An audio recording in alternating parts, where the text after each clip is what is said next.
Bienvenidos a Prepade Virtual. Soy Guillermo Jiménez y en adelante seré su profesor de Economía. En esta sesión tocaremos el tema Fundamentos de Economía.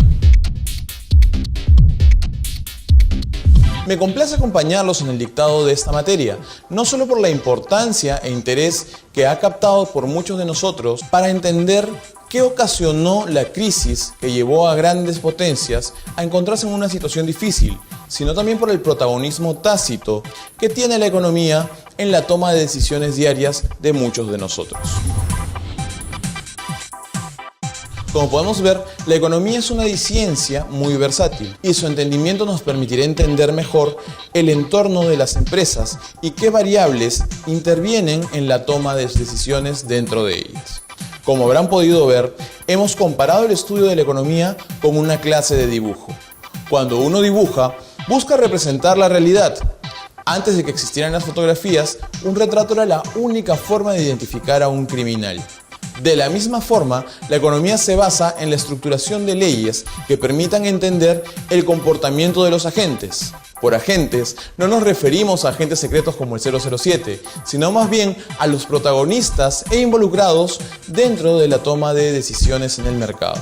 Cuando uno dibuja, empieza por hacer un monigote de trazos que dista mucho de la realidad, pero nos da una idea muy clara de la postura, las proporciones y otras características de la realidad. Asimismo, al comienzo parecerá que las leyes que vemos no son un fiel reflejo de la realidad, pero a medida que vayamos entendiendo mejor estas leyes, irá tomando forma la realidad. Haciendo un recuento rápido de la economía, el ser humano empezó a conocerla con la acumulación, que trajo consigo la agricultura. En ese momento, la propiedad y la defensa del territorio se volvieron un punto crucial en la sostenibilidad de una sociedad, al punto que en el feudalismo se consideraba más rico a aquel que tuviese una mayor cantidad de tierras. Luego, al hacer su aparición el mercantilismo, los patrones de riqueza cambiaron, pasando a ser la persona más rica aquella que tuviera una mayor acumulación de metales preciosos.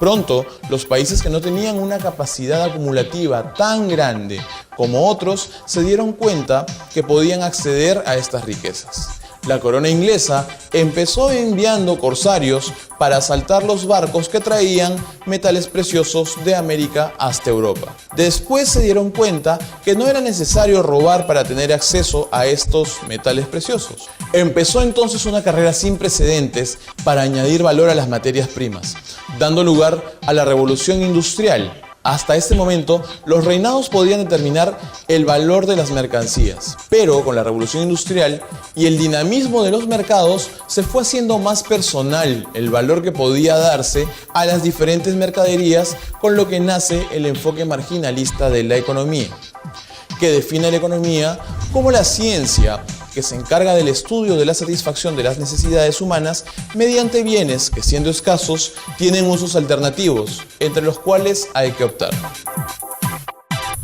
llevando a que la asignación de valor se haga cada vez más subjetiva. Esto trajo como consecuencia el nacimiento de algunos conceptos, como son el costo de oportunidad y la frontera de posibilidades de producción. Ya que los recursos son limitados, por ejemplo el tiempo, debemos elegir entre los diferentes usos para este recurso. Si el día tiene 24 horas y solo estamos despiertos 16, entonces solo podremos escoger entre esas 16 horas para realizar actividades, como podemos ver en la figura. Si nos dedicáramos a estudiar y divertirnos solamente, entonces debemos asignar nuestro tiempo entre estas dos actividades. Si estudiáramos 12 horas, como muestra la gráfica, solo podríamos divertirnos 4 horas. Por otro lado, si decidiéramos divertirnos 8 horas, tendríamos que reducir 4 horas de estudio, lo que podría traer consecuencias que muchos de nosotros como estudiantes conocemos perfectamente. Esas consecuencias son lo que se conoce como costo de oportunidad. Aún si dejáramos de dormir, sería imposible divertirnos 14 horas y estudiar 12 horas. Esto es la frontera de posibilidades de producción. Nuestro tiempo no soportará más de 16 horas. Aún si dejáramos de dormir, tendríamos 24 horas como máximo en un día. La frontera de posibilidades de producción puede expandirse si habláramos de dinero. Si nuestras actividades nos llevaran a ganar más dinero, podremos generar una mayor capacidad de gasto, como el ejemplo de los tanques de guerra y las toneladas de alimento que vimos en la lectura. Hablemos ahora del mercado. Como vimos, es la interacción de demandantes y ofertantes. No puede existir mercado si no existe alguna de estas dos figuras. Aun si no existiera el dinero, el mercado podría existir. Recordemos la figura del trueque, que hacía muy difícil la asignación de valor. Además, la misma persona que cumplía el rol de demandante debía cumplir a su vez el rol de ofertante. Si no tenías nada para ofrecer, no podías entrar dentro de este circuito como un comprador. Cuando el dinero hace su aparición, se dinamiza el intercambio de bienes y la asignación de valor se hace más uniforme en el mercado, lo que lleva a un comercio más efectivo. No olviden ver los episodios del Precio de la Historia. Los pueden ver en el History Channel o en YouTube. Que tengan un buen día y nos vemos en la sesión 2 con el tema oferta y demanda.